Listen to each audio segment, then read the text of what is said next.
साथियों, आज कोविड-19 नाम की जिस महामारी से सारी दुनिया त्रस्त है, जिस तरह इस आपदा के साथ साथ हमें जिस तरह के दृश्य लगातार अपने चारों तरफ दिखाई पड़ रहे हैं, पूरी दुनिया में, पूरे देश में, वह सब हमें शोकाकुल किए हुए हैं। पूरे माहौल में एक अजीब सी उदासी है। कहते हैं कि दुनिया में दो ही बड़े दुख हैं, भूख और अपमान। भूख और अपमान से मिलकर जो दृश्य बनता है वह लगातार हमें बेचैन कर रहा है, परेशान कर रहा है, विचलित कर रहा है और हम अपने आप को बहुत लाचार, बल्कि यह कहूँ कि हमारी लाचारी एक बहुत बड़ी लाचारी की तरह हमारे सामने आकर खड़ी हो गई है।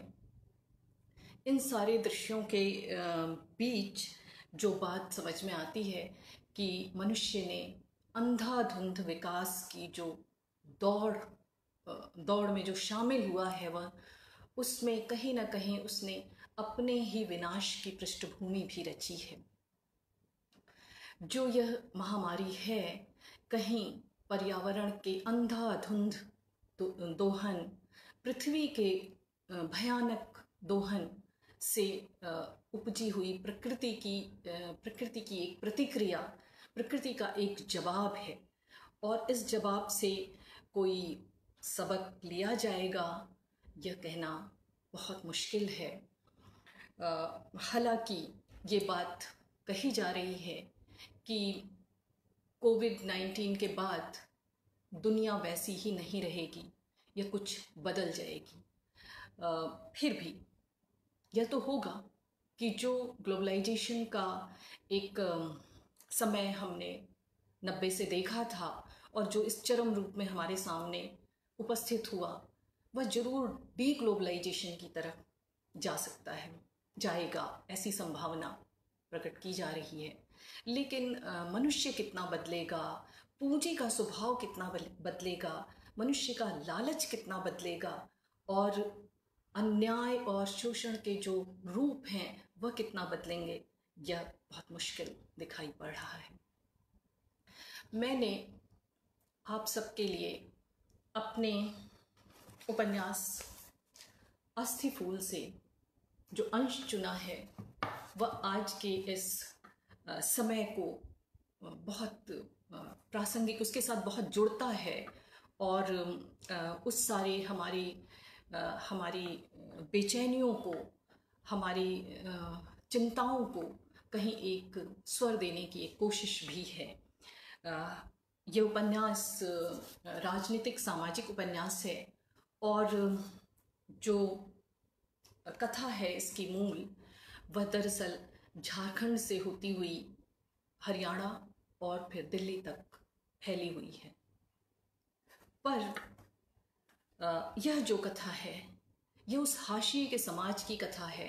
हालांकि केंद्र में मैंने आदिवासी समाज को लिया है, झारखंड के संथाल आदिवासी समाज को, लेकिन यह केवल आदिवासियों की कथा नहीं है। यह हर उस व्यक्ति की कथा है जो हाशिए के समाज का हिस्सा है, जो हाशिए पर ढकेल दिया गया है, जिससे उसकी वो सारी चीज़ें, उसके वह सारे स्वप्न छीन लिए जा रहे हैं। यह उनकी कहानी भी है और यह किसी एक प्रांत की, किसी एक गांव की, किसी एक जगह की कहानी नहीं है, बल्कि यह गांव, देश, महानगर, दुनिया, मनुष्यता पर मंडराते हुए खतरे, प्रकृति, स्त्री, सब पर मंडराते हुए, बच्चों, सब पर मंडराते हुए खतरे की कहानी है। इस खतरे से आगाह करती हुई, इन चिंताओं से रूबरू कराती हुई यह सारी चीज़ें मैंने कोशिश की है कि जब मजदूरों के लौटने के दृश्य हमारे सामने आते हैं तो इस उपन्यास का मुख्य पात्र बीजू भी बहुत लंबे समय बाद अपने गांव लौटता है और लौटने का वह दृश्य कैसे एक जैसा दिखाई पड़ता है कि जब वह लौटता है तो बहुत सारी चीज़ें उससे वहाँ भी छीनी जा चुकी हैं, बहुत सारी चीज़ें बीत गई हैं, खो गई हैं, उसके हिस्से के बहुत सारे स्वप्न, बहुत सारी आशा आकांक्षाएं, उसका परिवार, उसकी संस्कृति तक, उसकी भाषा, बहुत सारी चीज़ें चली गई हैं और यह सब कुछ भूख और गरीबी की भेंट चढ़ गया है। वह भयानक सारा कुछ जो हमें कहता है कि यह सारी जो दुनिया है उसे कैसे हम समझें, जानें, तो मुझे लगता है कि यह जो चैप्टर मैंने आज चुना है आप सबको सुनाने के लिए, वह निश्चित ही हमें हमारे आज के समय, आज के परिवेश से कहीं ना कहीं जोड़ता है। इस चैप्टर का नाम है बारे इतात, इतिहास पर लात। बारे इतात का अर्थ संथाली भाषा में है उपहार।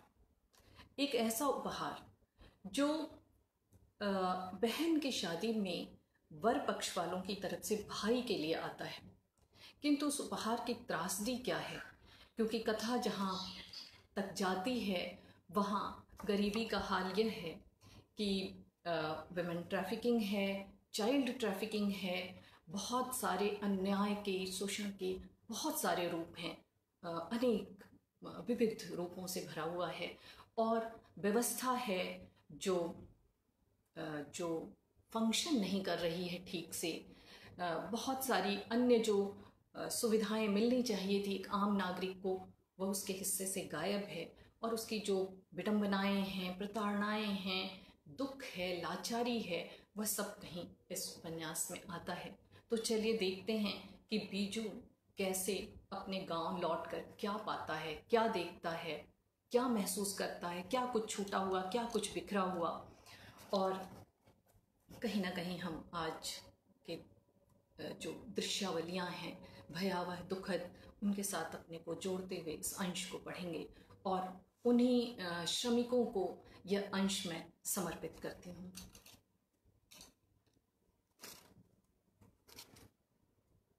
बारे इतात, इतिहास पर लात।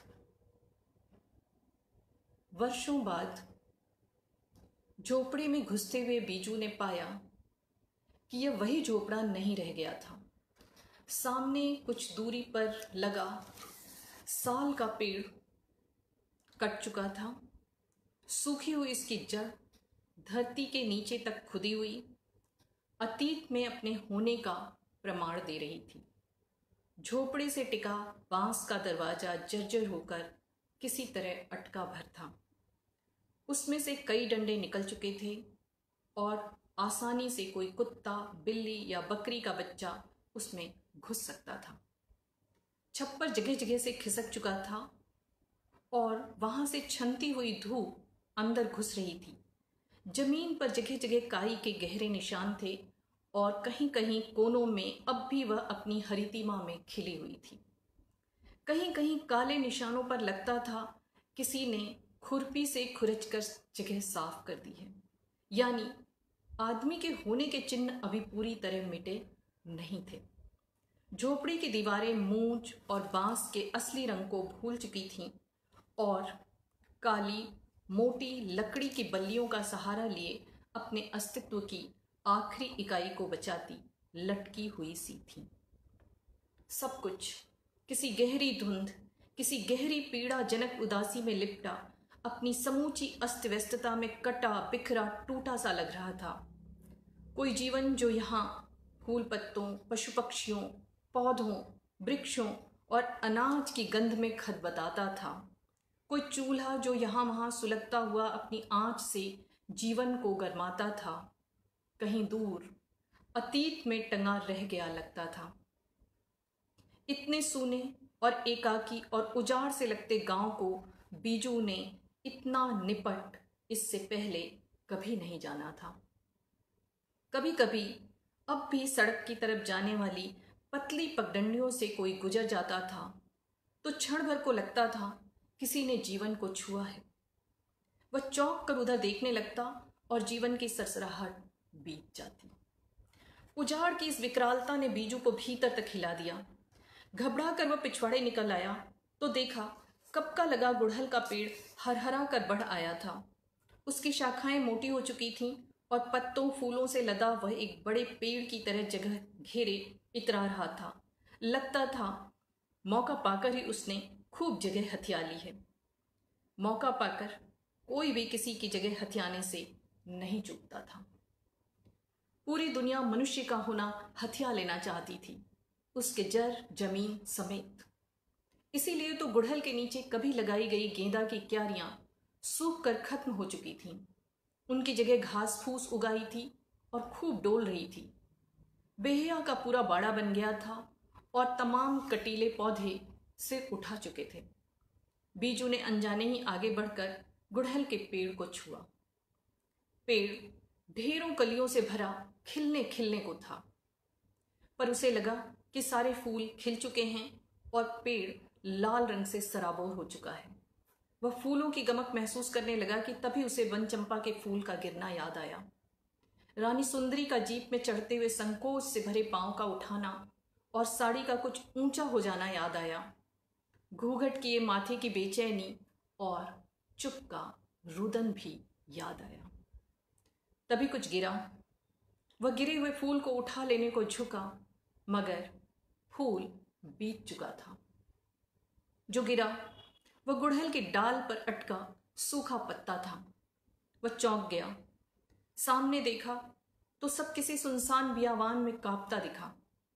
टूटे हुए छूटे हुए झोपड़े, उनका उजड़ा हुआ हवा से बारिश से उखड़ कर कहीं और जा गिरा मूंज का बड़ा बड़ा गट्ठर, बांस की डंडियां, खपच्चे। उसे एक एक कर तमाम नाम और तमाम करतब करती आवाजें अतीत से निकल निकल कर सुनाई पड़ने लगी। असम असम की ध्वनि से लिपटा लहराता हुआ सुरजू का हाथ उसे ढेर सारे जाते धुंधले लोगों के बीच साफ दिखाई पड़ने लगा। उसने सुरजू के घर की तरफ देखा। वहां अब कुछ पहचान में नहीं आता था। एक भी लकड़ी उस घर में साबुत नहीं दिखती थी। जरूरतमंदों ने अब तक सब अपने काम में ले लिया होगा। केवल लंबे लंबे आकाश को छूते घास और कटीली झाड़ियों का बेतरतीब फैलाव। जिंदगी के निशान किस तरह जिंदगी से गायब किए जा सकते हैं। दूर कहीं टूटी हुई जमीन की खुदाई से आती हाहाकार की ध्वनियां हवा में तिरती, फैलती, डराती। वह पीछे से चलते हुए आगे आकर रुक गया। खरपतवार और धूल धक्कर से भरा घर का द्वार, लगता था किसी आंधी ने उसे नींद में हिलाकर तहस नहस कर डाला है। घर का दालान कभी साफ सुथरा गोबर और काली मिट्टी की गंध लिए होता था। अम्मा लीप कर कैसा तो चिकना बना देती थी। घर के आगे की लिपाई में उसे अम्मा का हाथ दिखने लगा, गाता हुआ, लीपता हुआ। आम जुरी चांदोले का, होपुन जुरी ई पिल्ले का। प्रिय, तुम तो चांद के समान हो। प्रिय, संतान तारे के समान है। लीपते हुए हाथ धीरे धीरे पूरी जमीन को निर्मल और सुंदर बना देना चाहने लगते। लीपते हुए लाल चूड़ी कलाई में पहने हाथ थोड़ी मिट्टी उठाते, थोड़ा गोबर उठाते, थोड़ा पानी उठाते और सबको एक साथ करते हुए आगे बढ़ते जाते। सारी जमीन नहीं, सारी पृथ्वी, सारा द्वार नहीं, सारा जंगल, सारा आंगन नहीं, सारा आकाश निर्मल करने बढ़ते हाथ। वह भावुक हो उठा। वह बढ़ते हुए हाथों की लय में अपनी लय विलय कर देना चाहता था, लेकिन नहीं कर पा रहा था। उसके मन में जाने कितना कुछ कौंधता और गुजर जाता। अतीत में घुसकर अब उसे ठीक नहीं किया जा सकता था। वह अचानक अपनी असमर्थता से भयभीत हो उठा और कुछ देर पहले उपजी भावुकता अब उसे आक्रांत करने लगी। इससे बचने के लिए रास्ता ढूंढता वह इधर उधर घूमने लगा। दुनिया में आदमी सबसे भाग सकता है, अपने आप से नहीं। वह भी अपने आप से घिर गया। बाहर आकर फिर से पहले ही देख ली गई चीजों को देखने लगा। हर बार का देखना अलग होता है। कितनी ही चीजें पिछली बार के देखने में छूट जाती हैं। बार बार देखने की जरूरत इसीलिए खत्म नहीं होती। इस बार जो दिखा तो वह चौंक गया। पहले देखने में उसे गांव की जो उजाड़ विकरालता दिखी थी, वह अचानक बाजार से ढक गई। दरवाजे के ठीक दाहिनी तरफ, जहां कभी कभी बकरी बांध दी जाती थी, बकरी या कभी गाय बांधने के लिए खूंटा गड़ा था, उसमें रस्सी से बंधा था एक हल्के हरे रंग का दोपाया जानवर, जिसके ऊपर एक बरसाती उड़ाई गई थी। झटके से बीजू ने बरसाती खींच दी और चौंक कर एक पल को चीख सा उठा। सामने पुराना सा जंग खाया एक बीते हरे रंग वाला स्कूटर खड़ा था। उसी के पास एक झलंगी हुई झूलती खटिया में सुजन महतो लटके हुए से सो रहे थे। ए बाबा, कहाँ से आया ये? चोरी किए कहा? वह खटिया को पायताने से हिलाने लगा। सुजन महतो हड़बड़ा कर उठे। के है? के है? वे आंख लप लप करते चिल्लाए, लप झप करते चिल्लाए। उनके मुंह से अभी भी कच्चे महुए की शराब की भाप छूट रही थी, दुर्गंध से भरी। सामने अचानक बीजू को पाकर वे तुरंत अपना संतुलन नहीं बना पाए और भौंकियाए से कुछ देर देखते रह गए। बता रे, कहां से आया इतना बड़का हाथी? बीजू ने और जोर से खटिया हिलाई। अरे रुक रे, मार डालेगा का? सुजन महतो अपने में लौटे। अरे तुम कहां से आया? सुजन महतो उठकर बैठ गए। बेटे को सामने पाकर अचानक ही एक अनजाना आह्लाद उन्हें छू गया। हम? बीजू ने खटिया हिलाना छोड़ दिया और हंसने लगे, ठठाकर, चिल्लाकर, हाथ उसी स्कूटर पर पटक पटक कर, फिर हाथ हवा में लहराकर, सिर आकाश की ओर करके दार्शनिक अंदाज में कहने लगे, मैं कहां से आ सकता हूं? ऊपर वाले ने बस एक माँ की कोख ही बख्शी थी, जहां से मैं टपक पड़ा, और देखो उसकी कारस्तानी। मेरी डोर बांधी इतनी सी, बस यहां से वहां तक, वहां से यहां तक, इसी के बीच खिंचता रहता हूं। उसने हाथ के इशारे से गांव और झोपड़े, सड़क की ओर जाने वाले रास्ते और झोपड़े, जंगल और झोपड़े की तरफ इशारा किया। और तुम्हारा जैसा बाप का फिकर भी तो है। क्या बोलता है? हमारी फिकर? तुम काहेला करने लगा हमारी फिकर? सुजन महतो खटिया से उतर गए। हमें बनाता है? सालों बीत गया कि तुम्हारी अम्मा तुम्हें नजर भर देखे बिना चली गई, अब काहेला आया है? गुस्से में सुजन महतो ने खटिया पर अपने निकट चला आया उसका हाथ अपने से दूर खिसका दिया। देखो बाबा, ये जंगल, ये नदी नाले देखो, ये पशु पक्षी देखो, सांप बिच्छू देखो, कीड़े मकोड़े देखो, यहाँ के निवासियों की धड़कन देखो, इस माटी में लौटते नौनिहालों को देखो, दूध भरी छातियों की आस वाली इनकी माताएं देखो, ये मूंछ के डोलचे देखो, ये दौरी, ये खोपा, ये सूप की बिनाई देखो, गोबर के उपले देखो, ये घास पतवार देखो। यही तो है मेरी दुनिया, मेरा परिवार। इनकी भूख प्यास, पढ़ाई लिखाई, नौकरी चाकरी, खेती खलिहान, सबकी चिंता मेरी चिंता है, तो तुम भी तो इसी में आ गया बाबा। वह फिर हंसा, बेतहासा का हास्य। बड़म्मा, हम समझा कि हमारा फिकर हुआ तुमको। फिकर? कौन किसकी फिक्र कर रहा है? सरकार की राजा, नेता के दीवान। पार्टी पर पार्टी खड़ी हो जाती है, मगर फिक्र करने वाला कोई नहीं बनता। सब कहते हैं हमको झारखंड की जनता की फिक्र है, हम झारखंड की जनता के लिए लड़ रहे हैं। फिर सब अपना घर भरने लगता है। मधु कौड़ा की जय जयकार, जय जयकार। और झारखंड पैसा उगाने की जगह बन जाता है। फिर भी फिक्र करने वाला जुमला चलता रहता है। सब फिक्र कर रहे हैं, सब। तुम बताओ, तुम किसकी फिक्र किया? यहां से 7 किलोमीटर दूर स्कूल खुला तो इनारा ने स्कूल जाने की हिम्मत की, हमने की। फिर कौन पढ़ पाया, हम कि इनारा? बताओ, किसने फिक्र की? हमारा पढ़ाई का फिक्र? खाली स्कूल खोल दिया, न कुर्सी न मेज, न मास्टर न छत। वाह रे पढ़ाई। फिर कहता है तुम सब अफसर नहीं बनता। क्या मजाक है? काहेला खुलेगा असली स्कूल? काहेला भर्ती करेगा मास्टरन की? बताओ, किसको है फिक्र? तुम किसकी फिक्र किया? अपनी फिक्र छोटी फिक्र है बाबा। सबकी फिक्र से मिलकर ही बड़ी फिक्र बनती है। बड़ी फिक्र, करेजा चाहिए बड़ी फिक्र के लिए, करेजा। आते ही शुरू कर दिया प्रलाप। भाषण से दुनिया नहीं चलती है, भात से चलती है। भात के आगे बड़े बड़े करेजा वाले झुके हैं, हम तुम क्या चीज हैं? सुजन महतो बीजू का हाथ झटकार कर उठ खड़े हुए। गए तो रहे तुम खाक छानने, क्या पा लिया बताओ हमें भी? भटक के लौट आए ना? अब जाओ यहाँ से, हटो जाओ, हमें रहने दो चैन से। सुजन महतो ने बड़ी लाचारगी से इस बार हाथ झटका। कुछ देर पहले बेटे के अचानक सामने आने से उपजा आह्लाद गायब हो चुका था। पा लिया, सच पा लिया। हाँ, आ गया चैन। चैन सबको चाहिए। क्या कहते हैं वो, अमन चैन। अमन चैन चाहिए पूरे हिंदुस्तान को।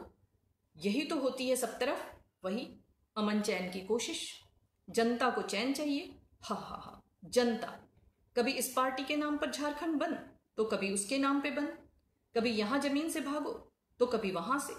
कभी ये गांव, तो कभी वो गांव। इधर सरकार नहीं छोड़ रही, उधर कंपनी वाले। हमारी जमीन हमारी रह गई, नहीं ना। बाप दादों को कैसे याद करोगे?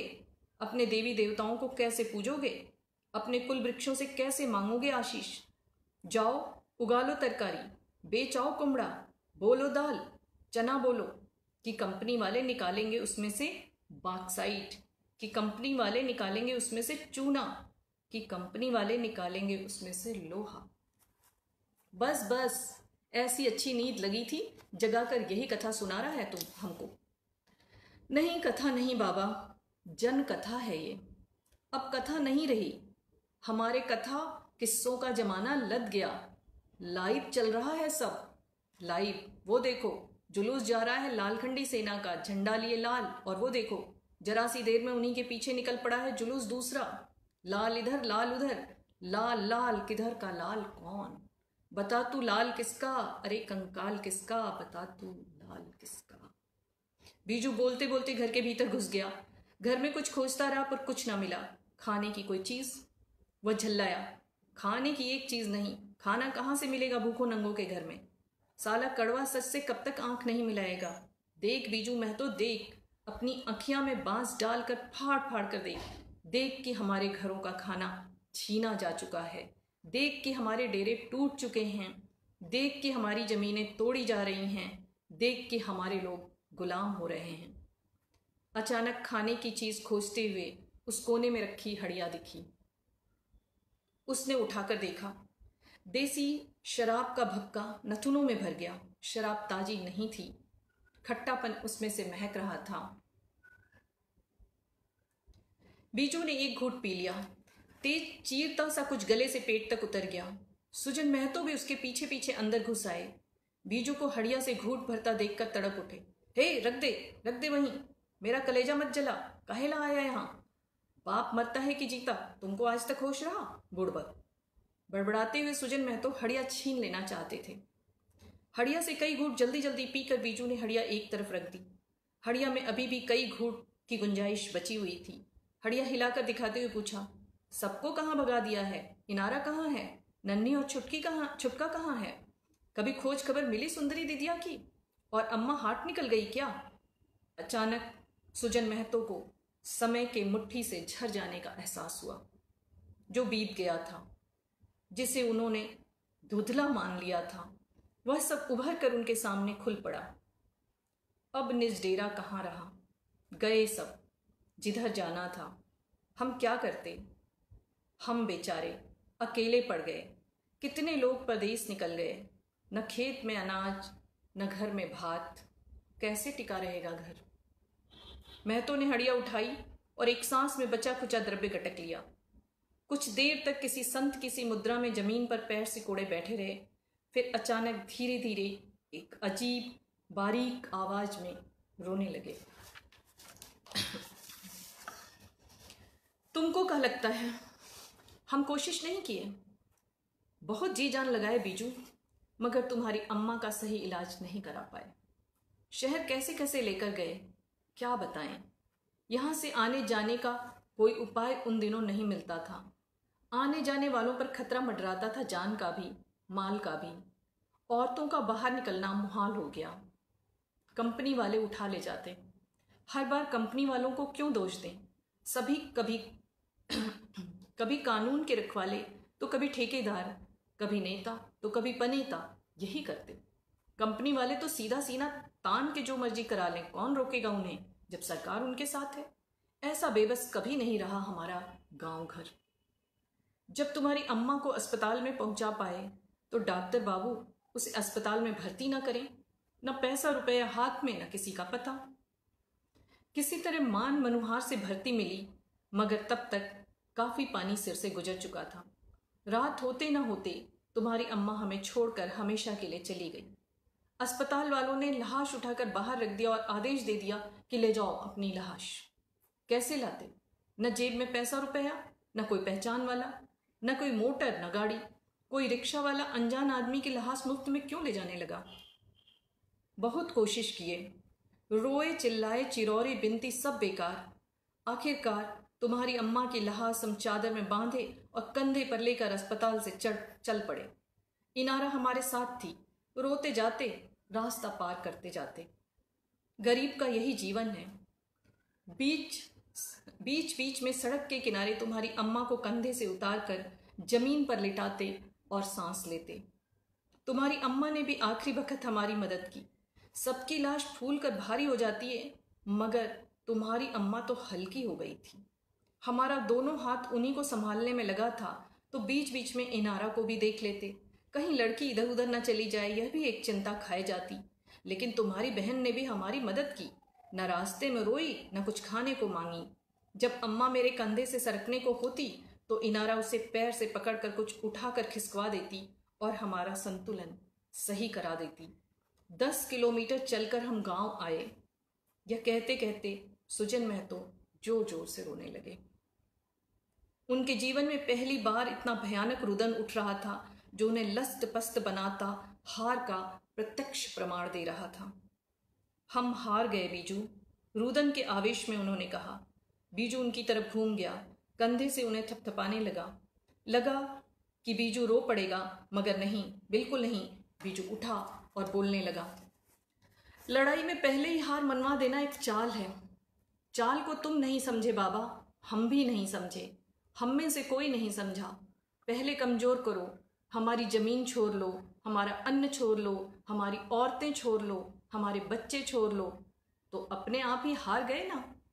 अगर हम हार रहे हैं तो ये देश हार रहा है बाबा, ये देश हार रहा है।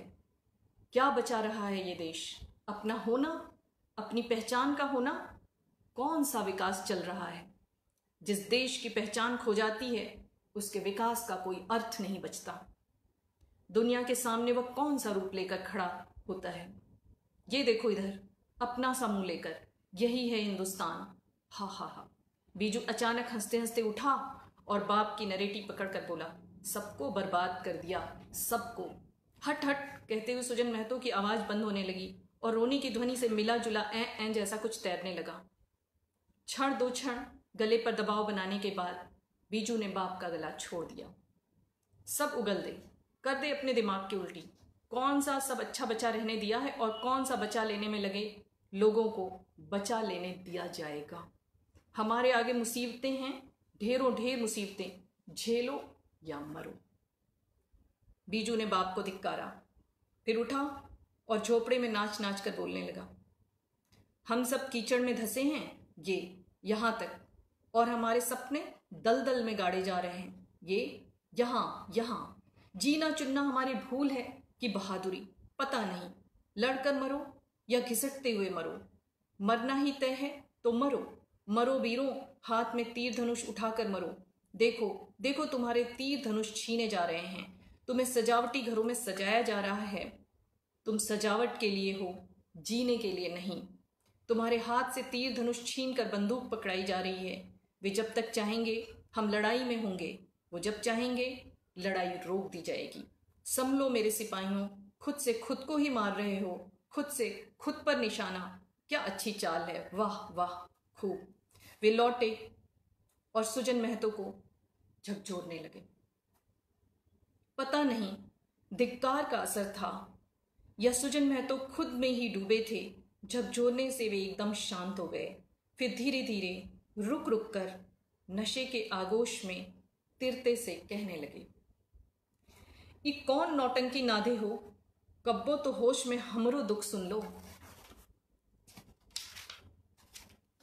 बीजू पालथी मारकर बैठ गया और कान के पास हाथ रखकर सुनने का अभिनय करने लगा। बको महाराज, तुम्हारा कहना तुम्हारे ही कान सुनेंगे। सुजन महतो अपने दुख में इतना डूबे थे कि बीजू के व्यंग के पैनेपन की धार पर चल पड़े। उस दिन कैसी हवा चल रही थी। नन्ही और छुटके को लेकर हम तुम्हारी अम्मा के साथ शहर के हाट के लिए निकले तो अचानक हवा रुक गई। सन्नाटा, ऐसा आवाज करता सन्नाटा। तुम्हारी अम्मा ने टोका भी, मगर आवाजों भरे सन्नाटे में हमें चलना पड़ा। हम सब ने मिलकर जंगल से काले काले जामुन बटोरे थे, उसी को बेच लेना चाहते थे। तुम्हारी अम्मा दौरी में जामुन लिए सड़क के किनारे बैठ गईं। दोनों बच्चे उसी के आगे पीछे लगे थे। हम वहीं बैठे बैठे बीड़ी फूंक रहे थे। निगाह सड़क पर लगी थी। इसी इंतजार में थे कि कहीं मजूरी के लिए कोई पूछने आए। बड़ी देर तक कोई नहीं आया। जामुन खरीदने वाले भी नहीं आए। लोग सामने से गुजर जाते थे, जामुन की तरफ देखते भी थे। कोई कोई दाम भी पूछता था। उम्मीद जगती थी कि तभी दाम पूछने वाला आगे बढ़ जाता। लाइन से 8-10 लोग एक ही जैसी दौरी में एक ही जैसा जामुन लिए बैठे थे। किसी किसी का एक पत्ता बिका भी, मगर हमारी बारी नहीं आई। बालक तुम्हारी अम्मा के कंधे पर लटक लटक कर जामुन मांगते। भूख से नन्ही की आंखें निकल आई थीं। वह रह रहकर एक जामुन उठा लेती, इसलिए कई बार अम्मा को उसे पीटना पड़ा। छुटका अम्मा की पीठ से सटा बैठा था, लेकिन उसकी आंखों से निकलकर सफेद जल जामुन पर चिपक गया था। इसी से हमारे जामुन ऐसे सुंदर चमक रहे थे, धुले, निर्मल, साफ। पहले वह कुछ चिल्ला भी रहा था, मगर बाद में खामोश बैठ गया। खामोश क्या बैठ गया, नन्ही की पिटाई देखकर डर गया। इन्हीं के हल्ले के कारण हमारा जामुन नहीं बिक पा रहा था। हर आदमी, औरत, बच्चा इन्हें रोते पिटते देखता और आगे बढ़ जाता। तुम्हारी अम्मा ने यही कहकर पीटा था। हमें भी तब यही लगा था। दोनों बच्चे जहर की तरह बुझाए थे हमें।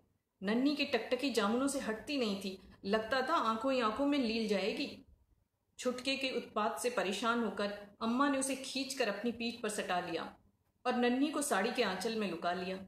ब्लाउज खोलकर दूध पिलाने की कोशिश करने लगी। नन्ही चिढ़कर छिटक कर निकल आती। क्या करें, दूध हो तब न पीती। तब अम्मा ने उसे खींचकर अपनी गोद में बिठा लिया। कुछ देर बाद पीठ से सटे छुटके का रोना बंद हो गया और पीठ से खिसक कर वह आसपास घूमने लगा। नन्ही जामुनों को देखते देखते थक गई तो अम्मा की बाह से चिपक कर सोने लगी।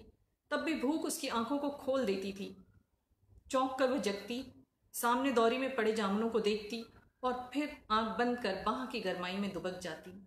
ए अम्मा, खुद काहे नाई बिकात है। कभी कभी वह खुद यानी जामुनों के न बिकने का कारण भी जानना चाहती, लेकिन कारण जानना आसान था क्या। न हम कारण जानते थे, न उसे बता सकते थे। हम केवल आशा कर सकते थे, आशा कर रहे थे। आशा बड़ी चीज थी। बादल बुनने का आसार भी बन रहा था। अचानक की बदली बड़ी परेशानी में डालती है। बिना मौसम, बिना समय के चली आने को आतुर दिख रही थी बरखा देवी। एक पन्नी रखकर तुम्हारी अम्मा बैठी थी। बच्चों पर बूंदें पड़ेंगी तो कुछ देर बाद सूख जाएंगी, मगर जामुनों पर पड़ेंगी तो नुकसान कर देंगी।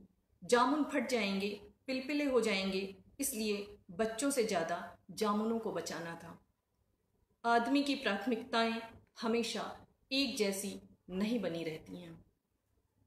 तभी देखो बीजू, कहां से एक आदमी भगवान के वरदान की तरह आया और आते ही उसने हमें इशारे से अपने पास आने को कहा। उसके यहाँ मकान की नींव खुदी पड़ी थी। मिस्त्री इंतजार में बैठा था। एक मजदूर की कमी थी। ईंटा ढोना है, गारा बनाना है। आदमी ने कहा। हम इतने खुश हो गए कि मजूरी पूछना भूल गए। बच्चों की तरफ एक नज़र देखा और आधी पी हुई बीड़ी हमने बुझाकर वहीं फेंक दी और उसके पीछे पीछे ऐसे चल पड़े जैसे आज हम स्वर्ग का राजकाज देखने जा रहे हों। थोड़ा चलने के बाद हमने उसी उल्लास में पीछे मुड़कर देखा तो तुम्हारी अम्मा ने हमारी फेंकी आधी जली बीड़ी उठा ली थी और जलाने के लिए माचिस की तीली पर झुकी थी। पता नहीं क्यों हमें उलझन हुई, समझ में नहीं आया कि आंख क्यों भर आई। फिर हम आगे बढ़ गए। घर पर इनारा भी तो खाली भगोना में पानी खदकाती बैठी होगी। आज कम से कम 5 किलो पिसान लेकर घर जाएंगे, मन ही मन हमने सोचा था। पता नहीं हमारे जाने के बाद वो कौन सी मनहूस घड़ी आ गई। जब हम कंधे पर पिसान का झोला उठाए लौटे तो इधर खलबली मची हुई थी। तरह तरह से लोग कहानी बता रहे थे।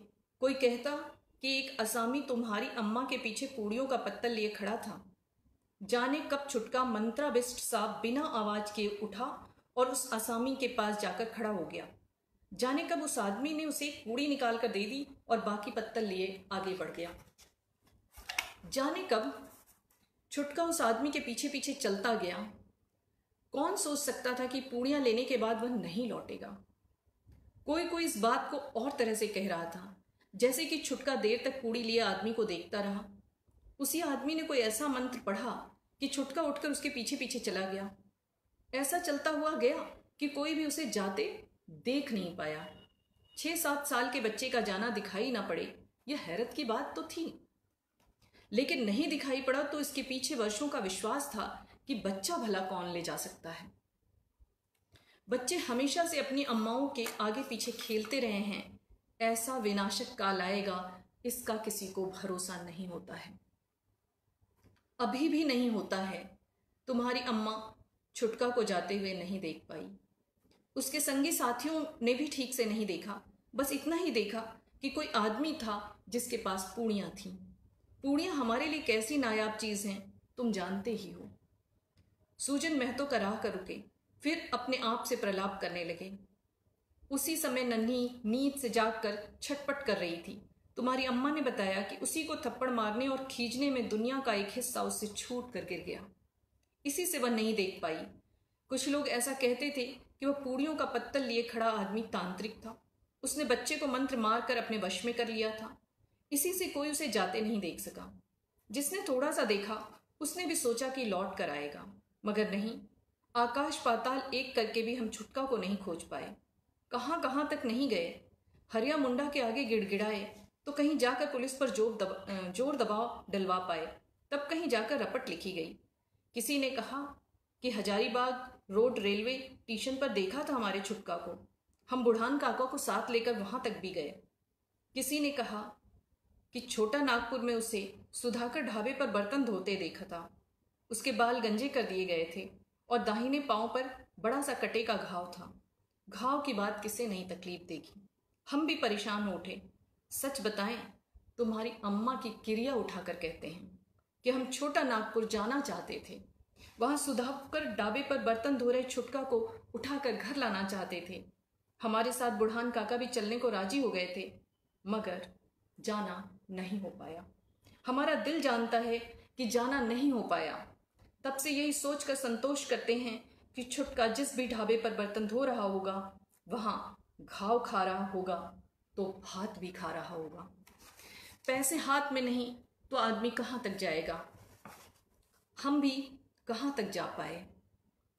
हमारा धरती आकाश इतना छोटा कभी नहीं था जितना छोटा करके हमें रख दिया गया। बीजू, हमारे हालात ने हमें हमारी ही दुनिया से बाहर ठेल दिया है। तुम्हारी अम्मा की मौत का जिम्मेदार भी यही है, यही हालात। सुजन महतो अचानक चुप हो गए। सामने बैठा बीजू अचानक हिलक हिलक कर रो उठा। रोते रोते उठा और झोपड़ी की दीवारों को हिलाते हुए इधर उधर हाथ, कभी माथा पटकने लगा। और नन्ही, अचानक बीजू रुका और तेजी से बाप के पास आकर उसे झकझोरने लगा। कहाँ है नन्ही? नन्ही का मत पूछो। क्यों नहीं नजर मिलाता है तुम बाबा? कहाँ हटा दिया उसे? सुजन महतो की आवाज लड़खड़ा गई। तुम्हारी अम्मा के जाने के बाद गिरिडीह वाली बुआ उसे लेती गई। 4 साल की बच्ची को हम कहाँ रखते? हमारा खुद का ठिकाना नहीं रहा। हम कहीं पड़े रहें, मगर बच्ची को कहाँ संभालें? अब तुमने हमारा घाव छेड़ दिया है बीजू, तो करेजे पे पत्थर धर के सुनो। सोचा था कुछ बड़ी हो जाएगी, छुटकी तो ले आएंगे अपने पास, तब तक यहाँ भी कमाने धमाने का कुछ इंतजाम कर लेंगे, मगर नहीं हो पाया। तब से कभी जा ही नहीं पाए गिरिडीह। उधर बुआ कहने लगी कि नन्ही को किसी मिशनरी वाले को दे दें। वे लोग मांगते रहते हैं, बच्चे अच्छा खाना पा जाते हैं, पल बढ़ जाते हैं, पढ़कर लायक आदमी बन जाते हैं, इसलिए लोग उन्हें अपने बच्चे दे आते हैं। हम क्या करते? जब खाना नहीं दे सकते तो किस बिना पर रोक लें? बुआ को भी दिक्कत थी। हम निठल्ले, न लकड़ी रही न फल सब्जी, क्या खाएं, क्या लेकर हाट जाएं? अपने को खाएं, अपने को पहने, अपने को लेकर हाट जाएं। गांव में कब से तो रोड बन रही है, बस बहाना है कि अब हम अपने खेत भी न बो सकें, न सिंचाई को पानी है, न पानी की कोई उम्मीद, न बीज रख सकते हैं, न अन्न। फिर वे बड़बड़ाने लगे। बुआ धनबाद गई, मशीनरी वालों के पास गई। वहाँ बड़ा चर्च है। वहाँ उनके चर्च के दरवाजे के आगे नन्ही को गोद में लेकर घुटने के बल बैठी रही। तब चर्च का गेट खुला और एक शानदार सफ़ेद चोगा पहने आदमी और एक औरत, जिसे क्या तो नन कहते हैं, बाहर आए। उसकी गोद से नन्ही को उसी नन ने उठा लिया। फिर वह नन नन्ही को लिए हुए गेट के अंदर चली गई, चोगा वाला आदमी भी। गेट बंद हो गया और बुआ रोती हुई गिरिडीह लौट आई। इसके बाद किसी को कुछ नहीं पता, कोई पता लगा भी नहीं सकता। सुनते हैं कि यहाँ से बच्चे परदेश भेज दिए जाते हैं, इंग्लैंड, अमेरिका, क्या पता। अचानक बीजू ने हड़िया जोर से पटक दी। मिट्टी का बर्तन टूट गया। रोते रोते वह हंसा। सागर की अतल गहराई से निकली ऐसी हंसी जो सृष्टि के नाश पर महादेव बनकर निकलती है। तो सबको लगा दिया ठिकाने। वाह वाह महतो, तुमने आखिरी कील भी नहीं छोड़ी और हमारी उस 7 किलोमीटर दूर पढ़ने जाने की हिम्मत करने वाली बहन इनारा को भी लगा दिया ठिकाने। बेच दिया, जरूर बेच दिया तुमने। कितना मिला, कितना धन कमा लिया, जी लिया जीवन। हाँ हाँ, यही जीवन है, यही देखने के लिए जीना है। सबकी लाशों पर मिला है हमें थोड़ा सा जीवन। नहीं नहीं बीजू, उसकी शादी करके भेजे हैं। वो देखो खड़ा है बाहर स्कूटर।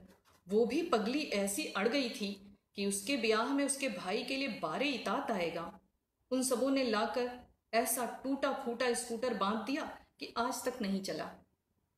जाने किस कबाड़ी से उठा लाए थे, रद्दी के मोल।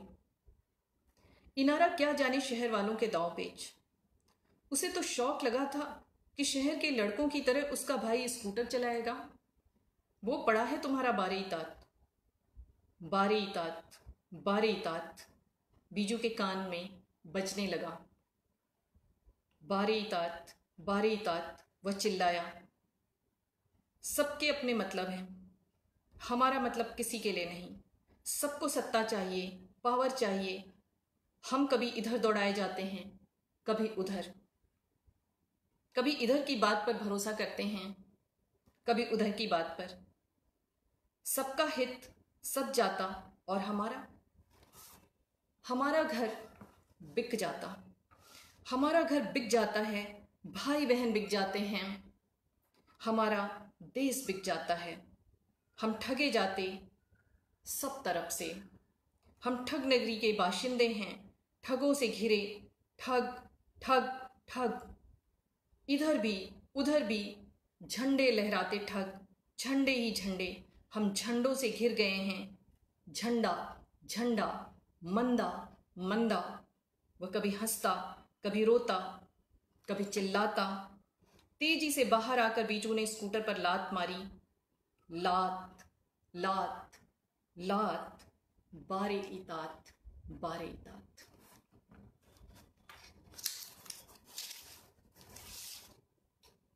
धन्यवाद साथियों। मुझे उम्मीद है कि अंश पढ़कर आपको आज के सारे हालात भी इसमें जुड़े हुए दिखाई पड़ रहे होंगे और बहुत कुछ उन इलाकों के बारे में भी जानकारी मिली होगी जो हमसे दूर और कई बार इतनी दूर हैं कि पता ही नहीं चलता कि शोषण की यह परिधि कितनी बड़ी, कितनी व्यापक है। यह जीवन अन्याय और असमानता से, शोषण और अत्याचार से संघर्ष करते हुए जिनका बीत रहा है, हम सब उनके साथ हैं और उनके हौसले को सलाम करते हुए मैं अपनी बात को विराम देती हूँ। धन्यवाद।